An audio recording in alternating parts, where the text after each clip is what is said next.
Just project করেছে লুট করার জন্য। সেটার থেকে আমরা আস্তে আস্তে বেরোতে পারবো।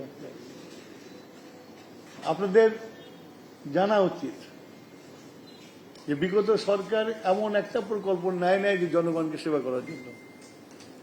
প্রত্যেকটা প্রকল্পের মধ্যে অলিগার্ডরা তাদের নিজেদের স্বার্থ দেখেছে। আমি এই ঢাকাতেই আপনাদেরকে একটা এক্সাম্পল দিতে পারি। আপনার ঢাকাতে আন্ডারগ্রাউন্ড কেবল করবে। সে আন্ডারগ্রাউন্ড কেবল করার জন্য আপনার, আমি এক্সাক্ট নাম্বারটা ভুলে গেছি, 65 না 60টা সাবস্টেশন করার কথা। সেই প্রকল্পে বলা হয়েছে যে 2041 সাল পর্যন্ত আর কিছু করতে হবে না। তো সেই প্রকল্প 20,000 কোটি টাকার প্রকল্প। আপনার মাটির নিচে যে তারগুলো নিয়েছে, সাধারণত মাটির নিচে তারগুলো নিয়ে ডাক্টিং করে নিতে হয়। এটা জাস্ট মাটির দিকে ফেলে দিয়ে, গর্ত করে মাটির ভিতরে ফেলে দিয়ে মাটি ভরে রাখছে। এখন ডাক্টিং না থাকলে আপনার যদি কোনো সময় এই লাইনে ফল্ট হয়, তাহলে এটা বের করতে হলে এই 1-2 কিলোমিটার নিজেকে গর্ত করে বের করতে কোথায় এই আন্ডারগ্রাউন্ড কেবলের ফল্ট হয়েছে।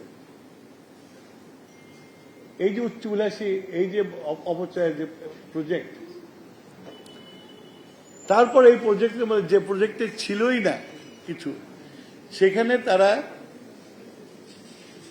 পাওয়ার ডেভেলপমেন্ট বোর্ডের কিছু জায়গায় শাহবাগ হোটেলের পিছনে ছিল, সেখানে এসে টুইন টাওয়ার তৈরি করছে। ডিপিডিসি একটা অর্গানাইজেশন, আমার একটা অর্গানাইজেশন, যে অর্গানাইজেশন প্রফিট করতে পারে না, ভর্তুকি দিয়ে চলে, তার ঘাড়ের উপরে টুইন টাওয়ার লাগিয়ে দিয়েছে। এবং শুধু তাই না, ওই টুইন টাওয়ারের মধ্যে swimming pool, international standard gym, এইসব হবে। And projected cost হলো 20,000 কোটি টাকা। Who is going to pay?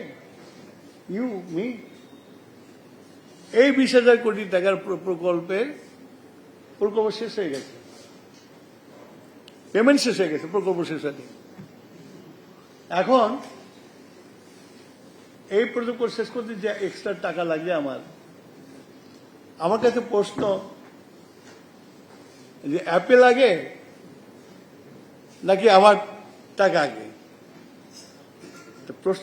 Problem হয়ে গেছে আপনার।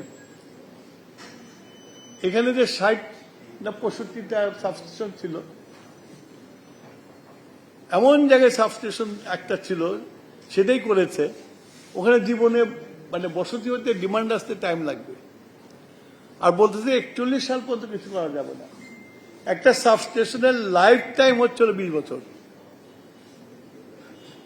তার অর্থ কি 41 সালে যে আবার এগুলোকে চেঞ্জ করতে হবে, আমাকে নতুন কিছু করা যাবে না আপনার।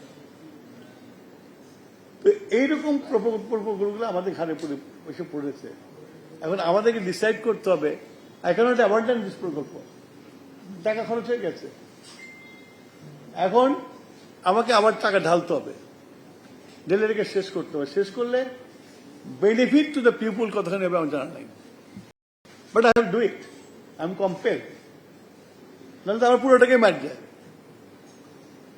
চাইনিজ লোনে করা হয়েছে এটা আপনার।